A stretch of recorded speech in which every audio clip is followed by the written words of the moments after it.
UTS-nya akan saya tempel di Google Classroom. Saya lagi I'm not sure ya. I have enough time for you untuk memberikan sedikit quiz. Tapi nanti saya ini kan ya, lewat Maurinha atau saya umumkan di GCR-nya bahwa nanti ada sedikit quiz. Kemudian untuk praktikum, asisten akan mengatur kalian dan gini,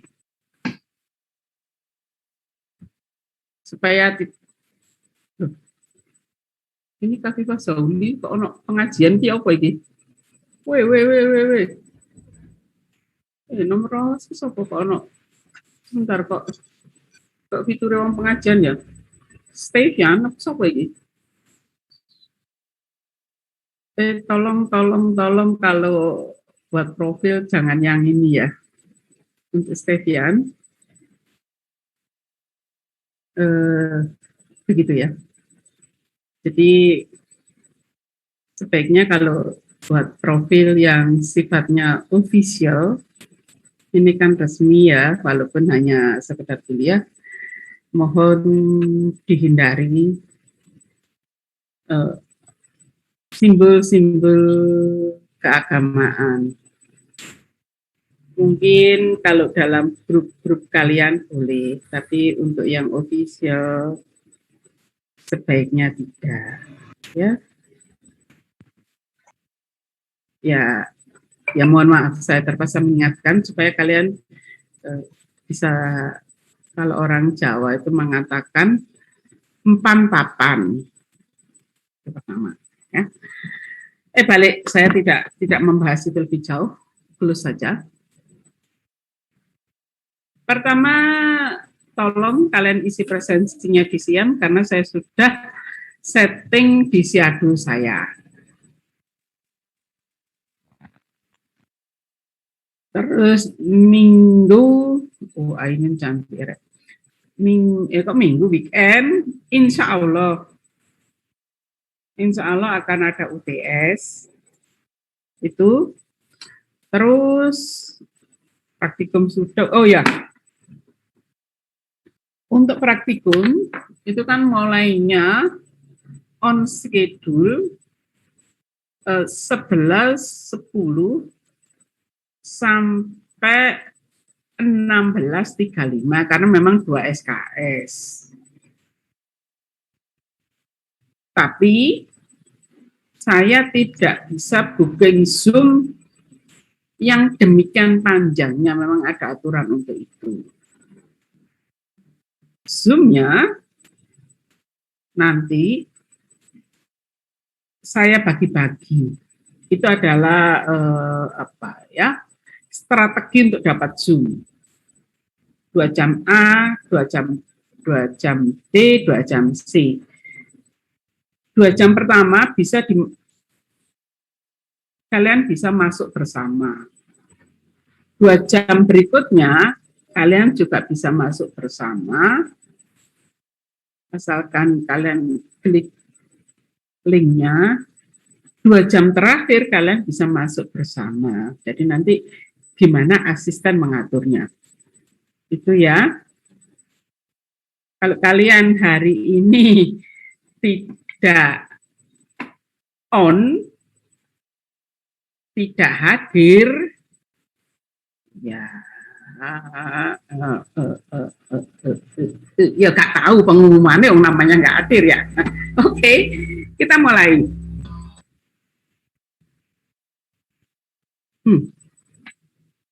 Oke.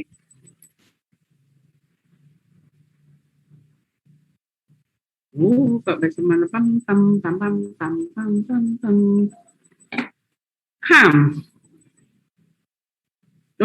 enggak besok gitu. Iya. Tadi kok aneh ya itu. Taruhnya begini. Untuk kali ini topiknya adalah mikroskop dan Kohler. Aneh ya Bu ya judul. Iya. Mikroskop adalah suatu tool yang yang familiar untuk kalian. Kohlernya, wah ini yang mungkin have you heard before? Sudah kamu mendengar sebelumnya? Jawabannya yes atau no. Nah, Kohler ini muncul pada saat saya kesulitan mengambil foto mikroskopi ini. Kalian tahu trichome,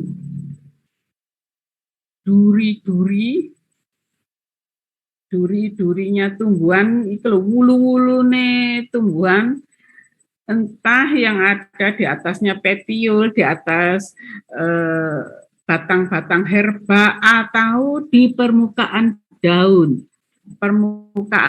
daun atas maupun daun bawah, itu ada trichome. Dan trichome itu ada yang bersifat kelenjar atau glanduler. Case-nya saat itu, saya harus bisa membuktikan bahwa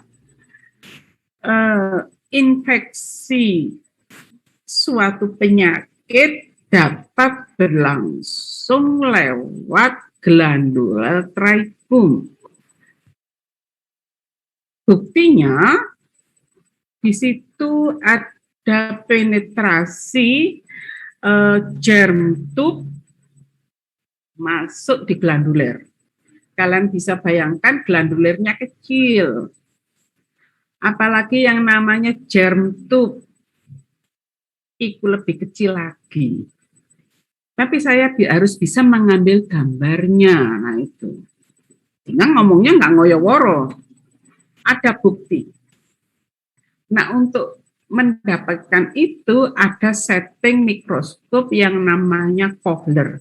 Jadi mikroskop itu di-Kohlerkan. Saat itu saya nggak ngeh. Saya cuma tahu, oh ini settingnya you should organize that one, walah, ya wis lah aku ngono. Kemudian ke sini, oh deh, berarti dulu teknisiannya ngajari saya untuk mengkohlerkan mikroskop sehingga saya dapat picture yang bagus. Saat itu pembesarannya saya pakai 1000 kali, 1000 times. Nah, dengan adanya case itu menginspirasi saya untuk mengenalkan Kohler pada kalian. Entah kalian akan remember 100%, 5%, 50%, 25%, or 30 years. Just up to you.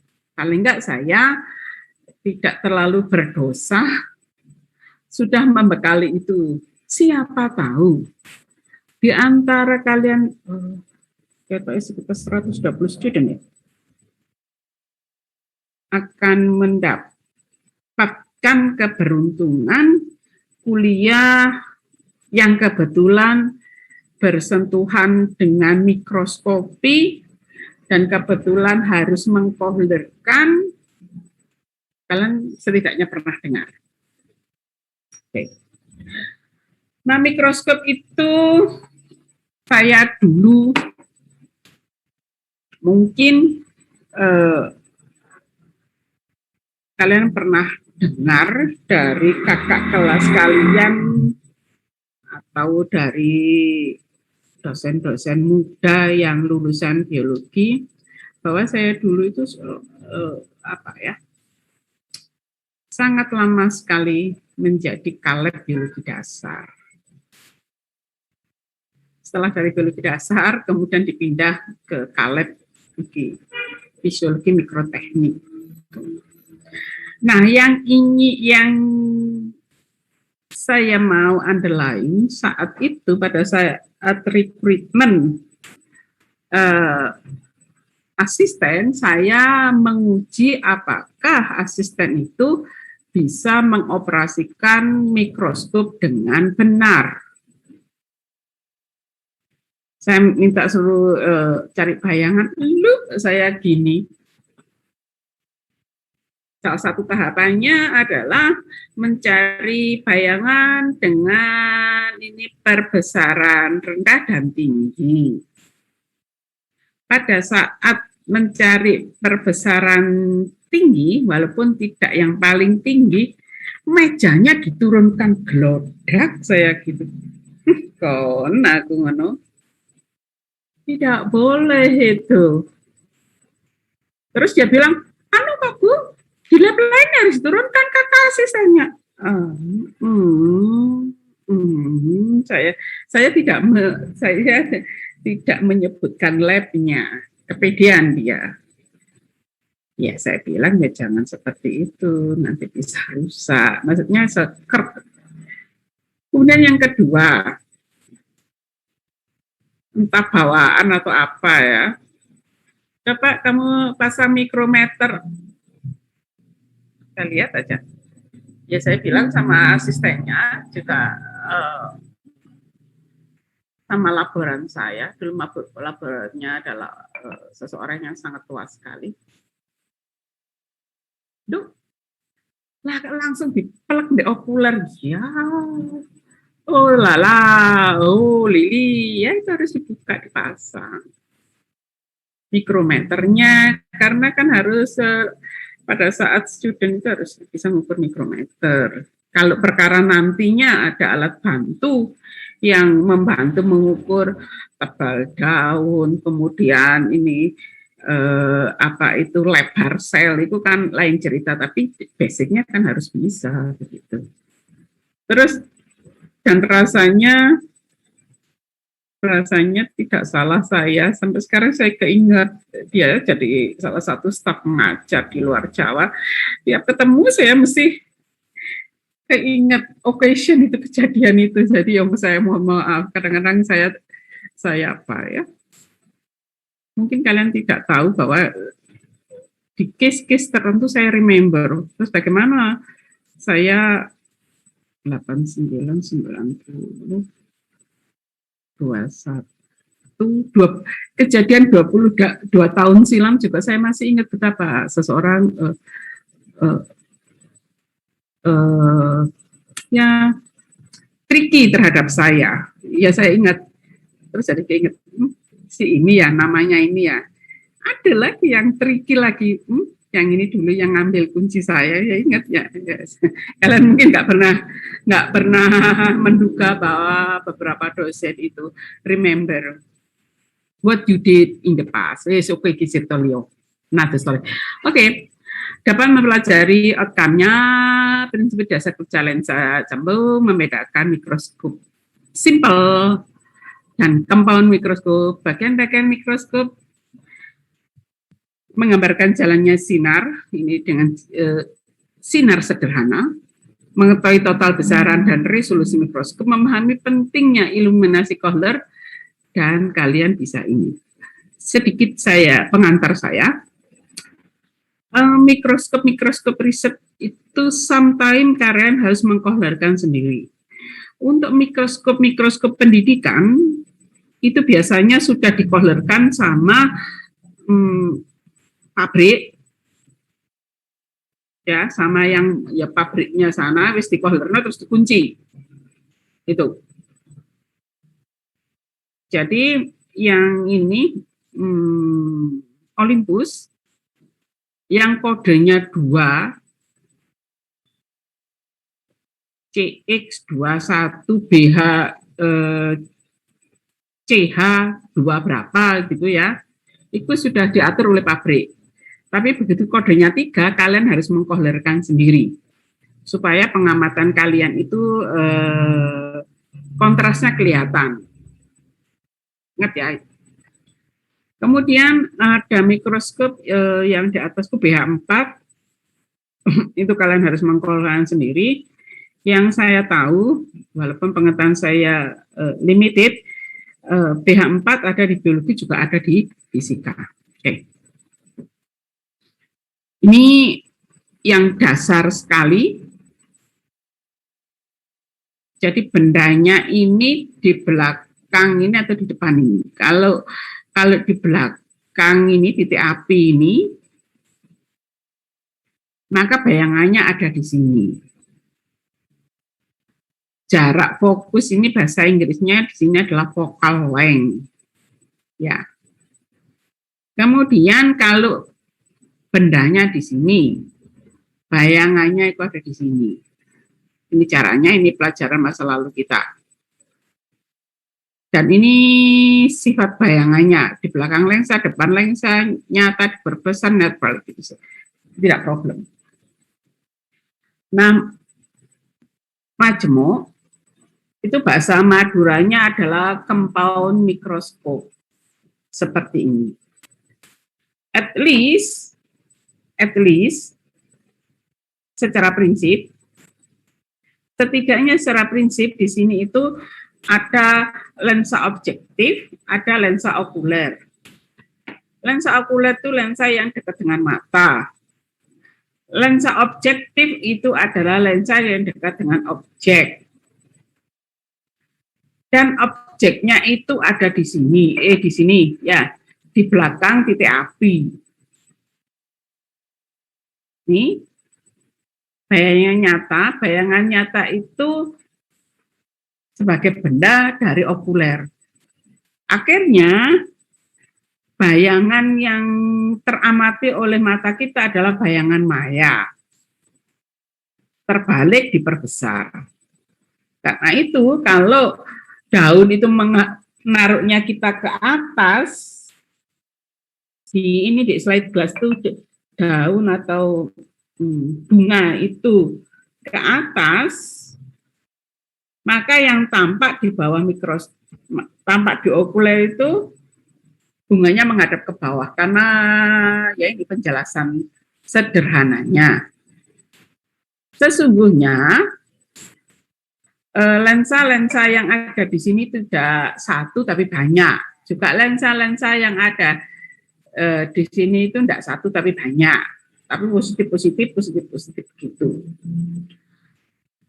Saya lihat yang hadir hingga jam sekian itu sudah di atas 100.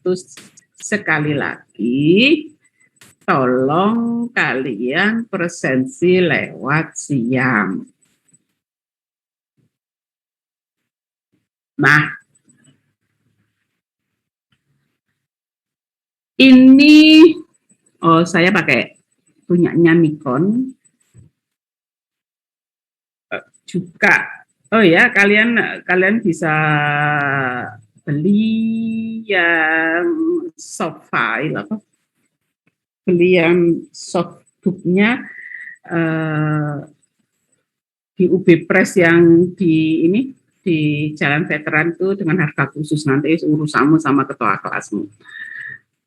Ya, beli yang soft, nggak usah hardnya, bisa disimpan di HP. Nah, terus di buku itu saya menggunakan mikroskop Nikon. Itu saya sudah izin ya. Jadi kalau untuk dipublish secara resmi, barang-barang itu sebaiknya izin. Sebaiknya supaya tidak bermasalah di kemudian hari. Sumber cahayanya dari bawah. Kemudian ini ada lensa objektif, ini okuler. Ini detailnya, jadi iluminator itu tempatnya cahaya, kaki dengan sumber cahaya iluminasi. Terus di bawah sini ada kondensor yang bisa dinaik turunkan. Kalau gambar ini kok pakai tahu ya? Mungkin di sebelah sana ya, knob kondensor yang ini loh, wali ini. Kalau ini kelihatannya ini untuk geser apa itu ini, geser objek gelas gitu ya. Ini spesimen, iki lensa objektif, kalian lihatlah.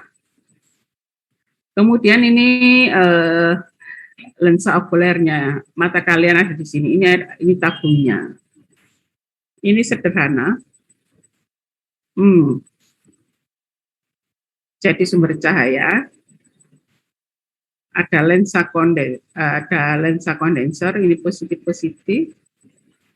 Kemudian di sini adalah ini lensa tadi objektif, ini ada.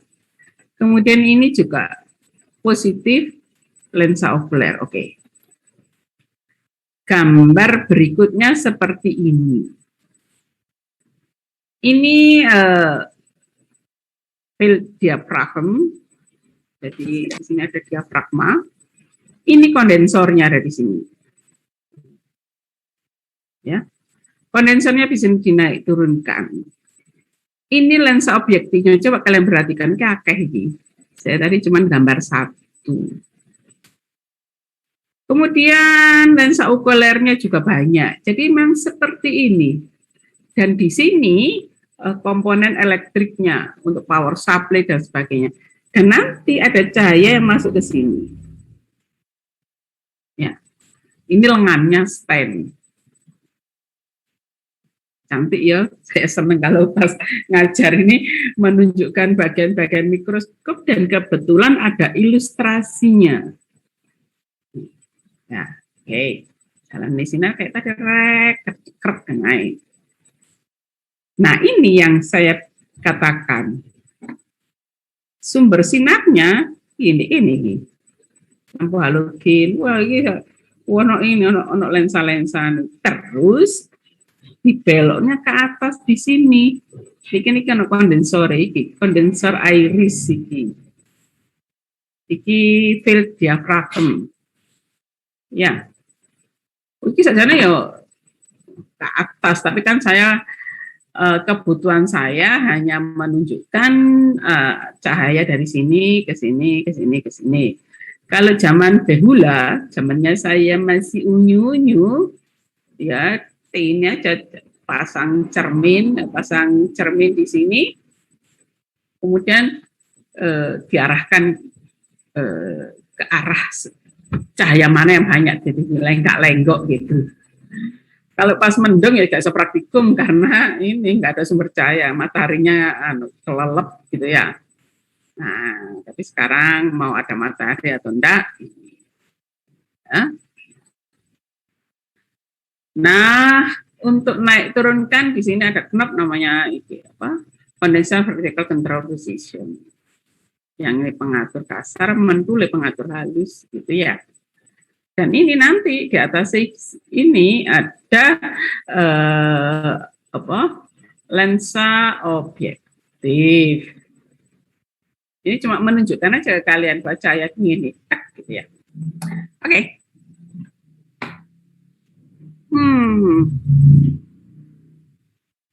Ini adalah mata manusia, bukan mata ajaib ya.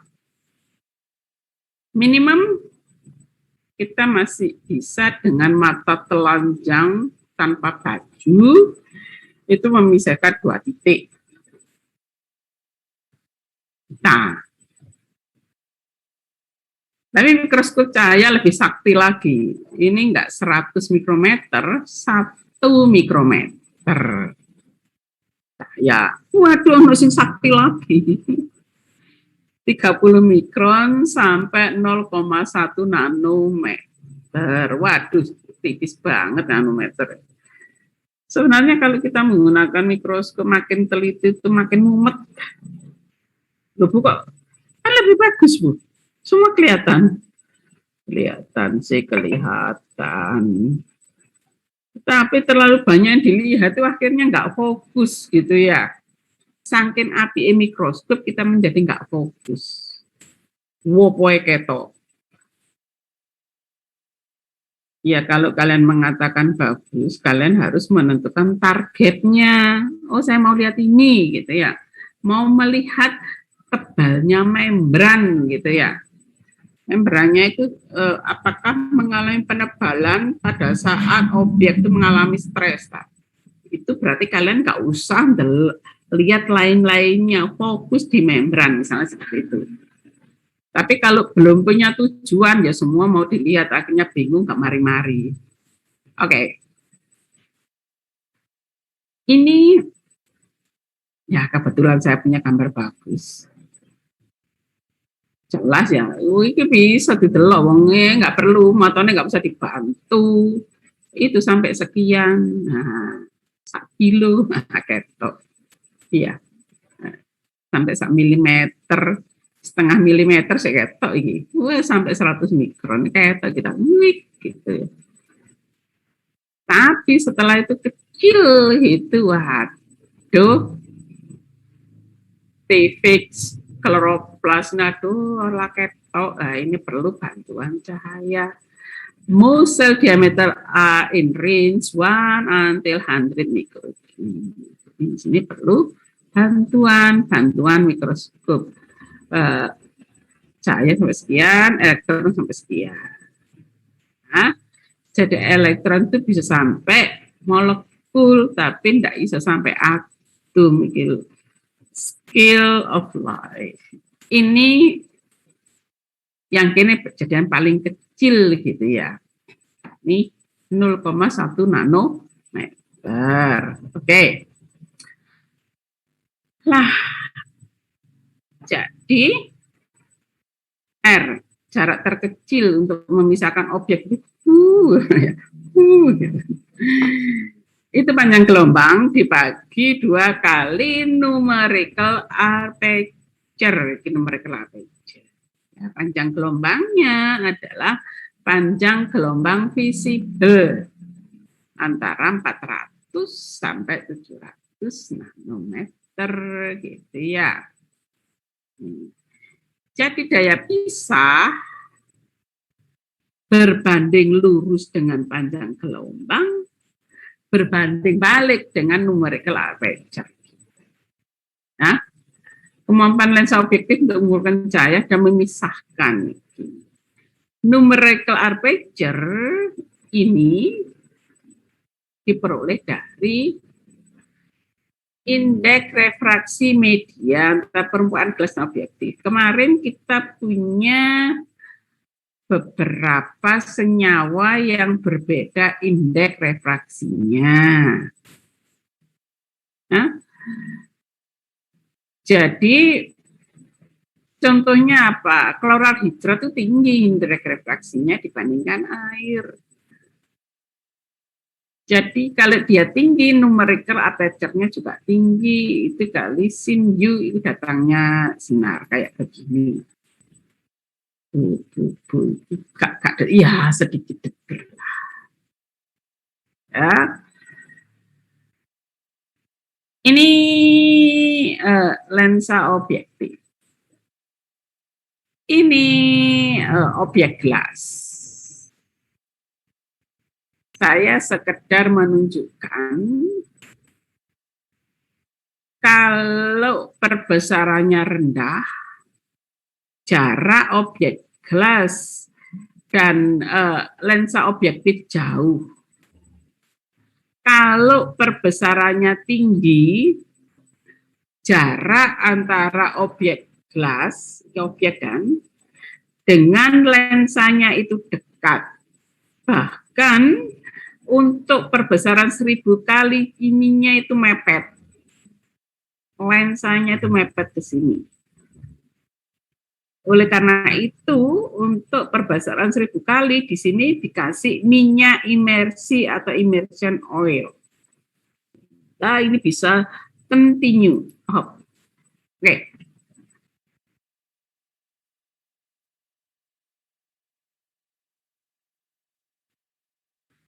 Karena kalian orang biologi, kalian hendaknya mengenali bahwa masing-masing lensa okuler itu punya cincin yang berbeda-beda.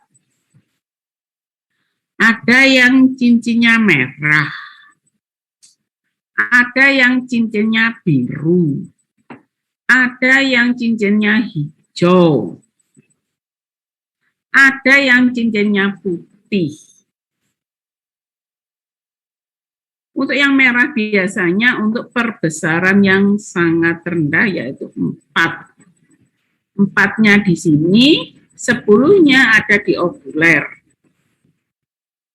Mudah-mudahan bisa paham. Ini kebetulan saya menggunakan contoh Lensa dengan perbesaran 20 kali, cincinnya itu green. Ya. Dan di lensa itu salah satunya tertulis ini, numerical aperture.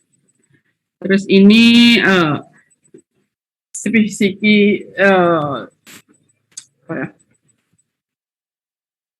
spesifikasinya. Yes.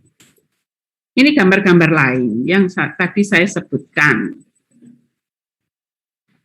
Ini didangakno. Ini yang deket ini, deket objek, deket objek, deket objek, deket objek, deket objek. Ya. Rendah. Iki yang 10 kali 20. Kemudian ini yang 40 kali ini antara 80-60.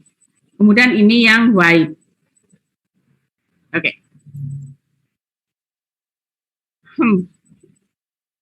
Tadi kita lihat foto yang dibuat oleh company itu, sehingga fotonya tadi communicable. Ini gambarnya lensa itu, kondensor itu ada gini. Sinar tadi kan masuk. Iki objek atau slide glass. Jadi kalian kalau saya mengatakan slide glass, yang dimaksud adalah objek glass. Kemudian ini lensa objektif. Karena tadi saya sebutkan perbesarannya itu besar, misalnya 100 kali, maka jarak ini jarak ini menjadi sangat pendek. Nah, ini tujuannya kenapa harus dikasih minyak imersi, di mana minyak itu diteteskan di atas cover glass, bukan di atas objek glass. Please remember it. Ya.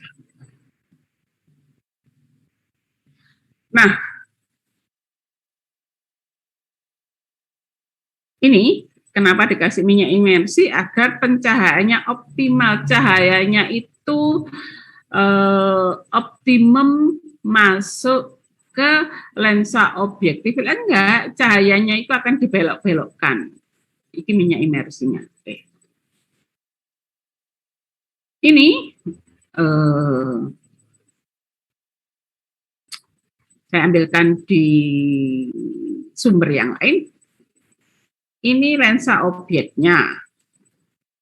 Ini cover slipnya, lensa penutup, minyak imersinya ditaruh di atas cover slip. Ya. Kalau dikasih minyak imersi, maka cahayanya itu akan masuk ke lens, akan masuk maksimal ke lensa objektif. Gambar kayak begini, enggak guak-guak begini.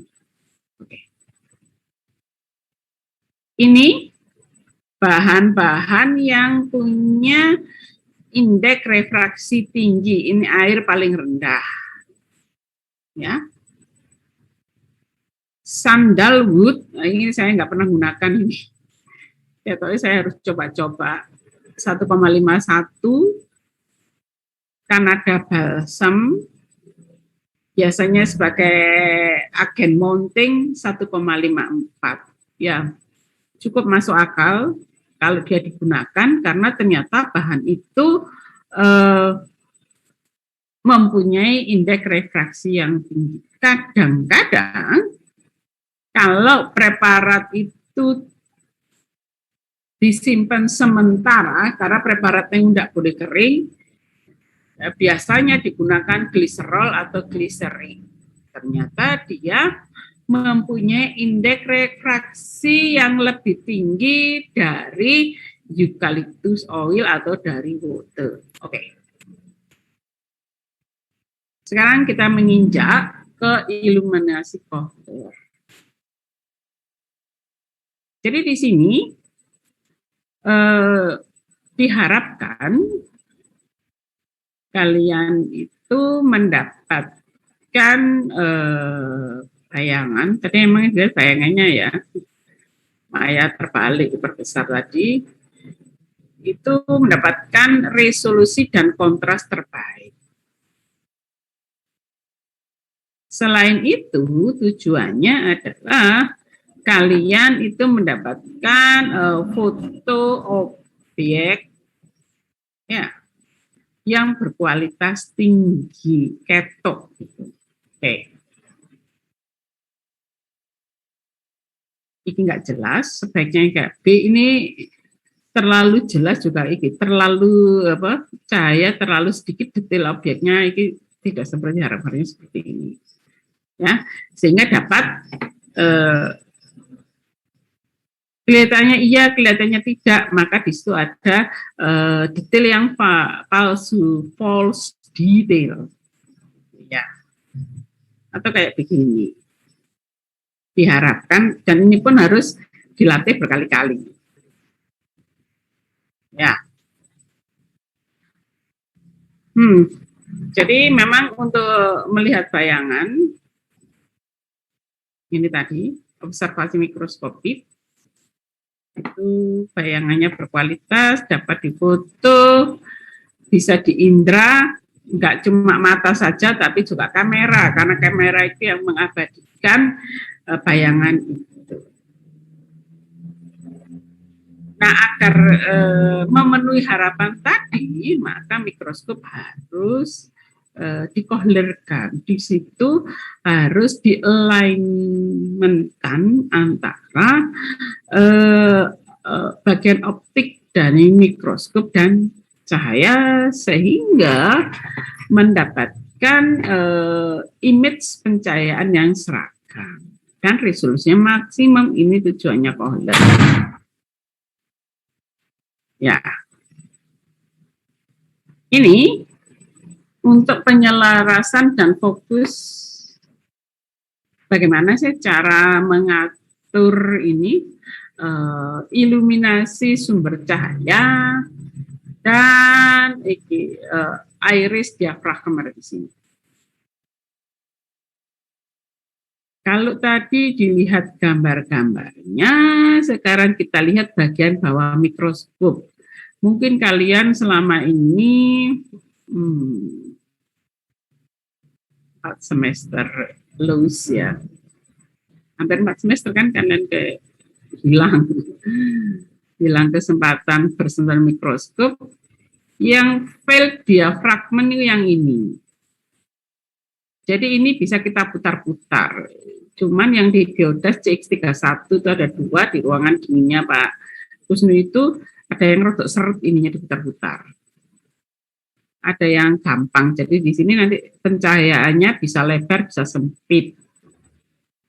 Kemudian di sini ini stire. Semua mikroskop yang baik itu stire. Namanya condenser centering screw. Nah, screw ini ya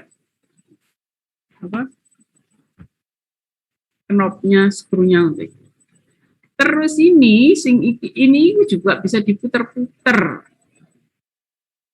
Ini namanya iris diafragma. Terus ini yang tadi satu kesatuan itu yang namanya kondensor. Terus ada knob lagi yang ini untuk menaik turunkan kondensor. Kalian mungkin tak menyadari adanya knob yang bisa menaik turunkan kondensor. Oke. Nah, kadang-kadang kita menjadi nggak seret kerja itu karena lensanya kotor. Tolong kalau membersihkan lensa mikroskop, objektif okuler, gunakan paper lens. ya. Kalau masih di field diafragma tadi kalian masih gunakan tisu, tapi kalau ini gunakan paper lens, minta sama laboran atau analisnya. Atau kalau kalian research, kalian sebaiknya beli karena perlunya sering kali. Ini sekedar info mikroskop bagus. Diakoni wong sak donya, diakoni wong sak donya. Olympus, Nikon, Leica, Carl Zeiss, Weiko. Oke. Nah, lensanya kadang-kadang itu beling, kadang-kadang setengah plastik kalau saya bilang. Tidak pure glass. Karena tidak pure glass, untuk membersihkannya agak beda-beda.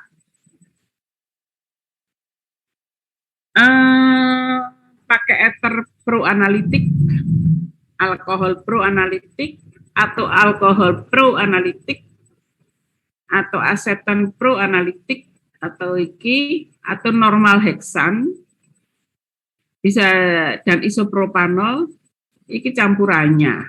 Ini campurannya, kadarnya. Kadang-kadang alkohol itu enggak ada yang 100%, maksimal 96% seperti itu. Alkohol walaupun namanya PA, itu kadarnya kadang-kadang tidak 100%. Ini perbandingannya berarti kalau sudah begini saya tidak menemukan perbandingannya. Olympus itu tidak kaca, sehingga bisa dibersihkan campuran ether alkohol 7:3. Jangan menggunakan heksan karena iso burek, pengalamannya begitu. Itu kalau kalian mau care, gak care ya orang Kohler itu yang diperlukan adalah sumber cahaya, field diafragma, kondensor, lensa kolektor, lensa kondensor. Seperti ini. Cari bayangannya 10x10 dulu. Ini dulu. Jadi ini dipilih, ini atau ini. Tahap kedua, tutup field diafragmi. Ya, bisa pakai ini, bisa tadi yang ini, kan agak beda kan? Intinya ada di sini. Nih ya, kecil diputar sampai cuili, maka akan tampak cahaya seperti ini. Bisa juga kayak begini modelnya, bukan di kini ono ikini, ono drate ini, tapi di sini ada. Nah, cahayanya iso kayak begini nih. Lu kok tampak ya, karena di sininya kita beri ini, kita beri ada gelas objek di sini, tampak kayak gini. Terus, nah,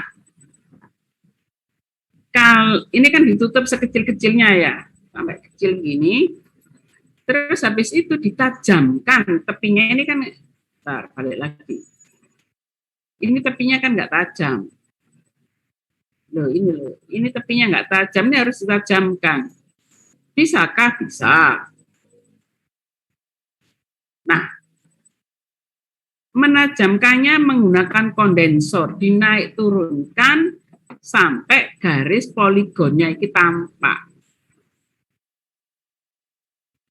Ya kalau kalian datang ke lab ya saya ajari, kak yo opo.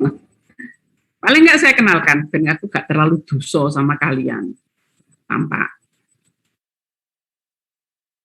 Setelah itu, ini kenep kondensor tadi ya, tajam gini, kenep kondensornya ini. Terus tadi yang tampak tadi di tengah menengahkan lingkaran cahaya field of view menggunakan kondensor centering knob.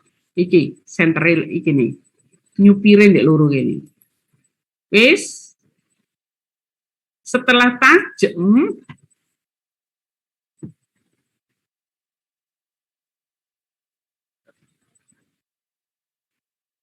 lalu field diafragma itu dibuka alon-alon tuing sampai didelok ke mikroskop ini penuh kayak begini.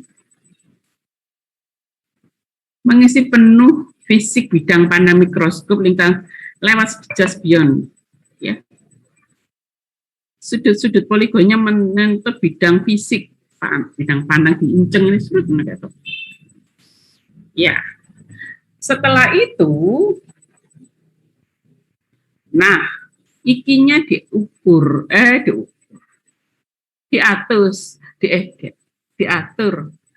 iris diafragma itu sebesar 60 sampai 80 dari numerical aperture lensa negatif. Ini kita diukur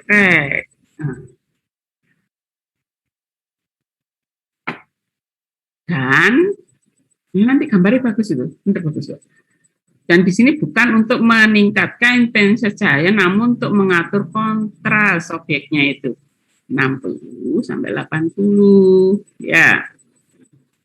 Terus, keuntungan Kohler itu mendapatkan iluminasi seragam, mendapatkan kontras dengan resolusi tinggi, untuk mengurangi pemanasan spesimen, jadi benda panas-panas, menghilangkan refleksi dan silau. Itu keuntungannya untuk Kohler. Oke, terima kasih. Ya, cukup ngebut ini, karena waktunya nggak panjang. Tapi saya harap saya sangat berharap kalian bisa mengkohlerkan, berangkatnya dari bawah dulu, ya. Kadang-kadang saya itu ya apa, no, tiap sebenarnya tidak setiap saat dikohlerkan, cukup 1 bulan sekali atau 2 bulan sekali. Cuma kadang-kadang itu saya menggunakan mikroskop kita di gedung utama biologi. Gedung utamanya itu yang ada biologi dasarnya itu loh. Sudah saya kohlerkan, saya ke situ lagi, dirubah lagi kohler. Aduh, gitu. Dan apa ya? Kalau menggunakan mikroskop itu, kalau sudah selesai, mejanya itu ditaruh paling bawah. Ada skrupnya untuk meja. Jangan selesai, mejanya tetap aja setelah menggunakan perbesaran 400 kali atau 1000 kali, mejanya tetap hang, ditaruh di bawah. Kenapa, Bu? Karena untuk menaik turunkan meja itu ada pirnya. Istilahnya di bahasa saya, agar pirnya itu gak gampang kendor gitu, maka taruh paling bawah. Kemudian kedua, perbesaran mikroskop objektifnya itu perbesaran paling rendah. 4, nggak punya 4 itu 410. Itu. Terus mikroskop itu sebaiknya ditaruh di lingkungan dingin, tidak berdebu dan kering.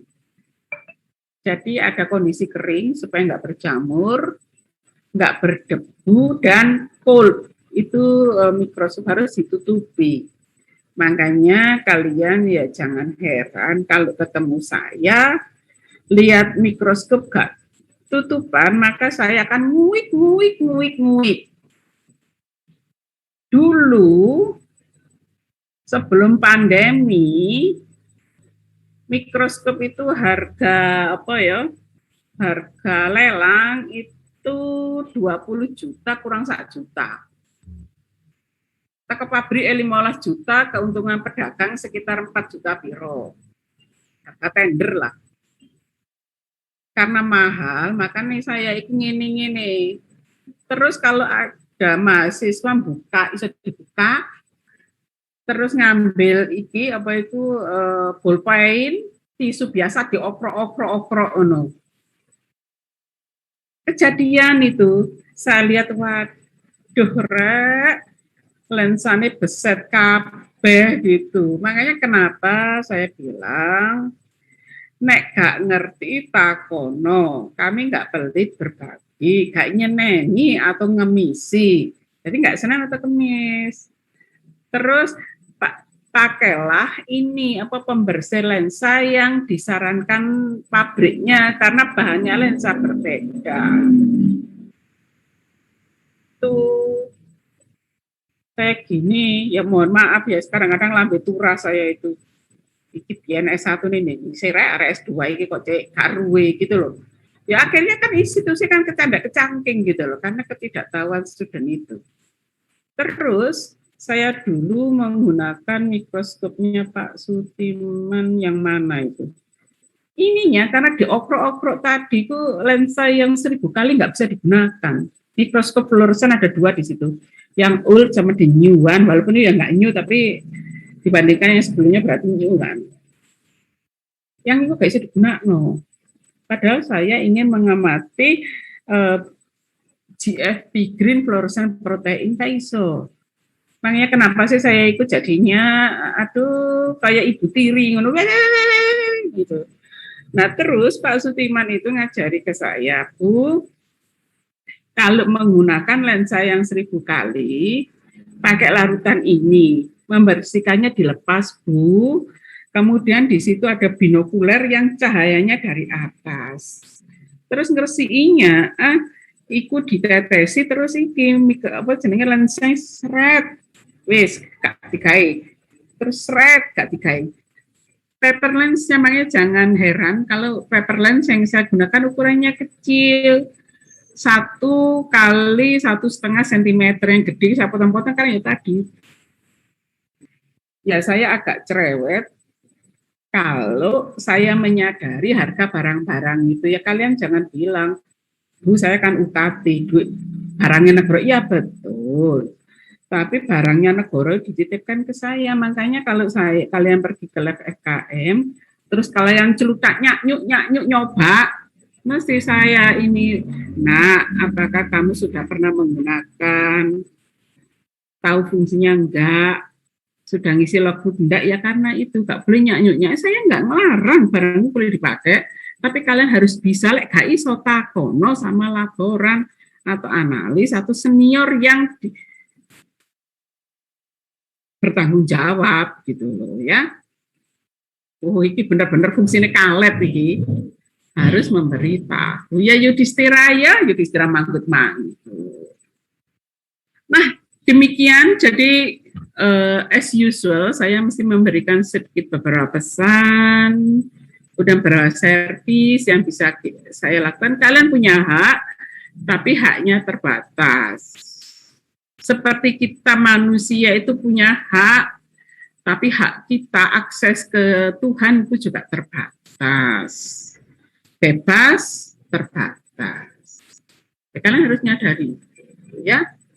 Bukan nggak boleh, tapi sesuatu yang dipakai bersama fasilitas. Oke, sebelum buyar,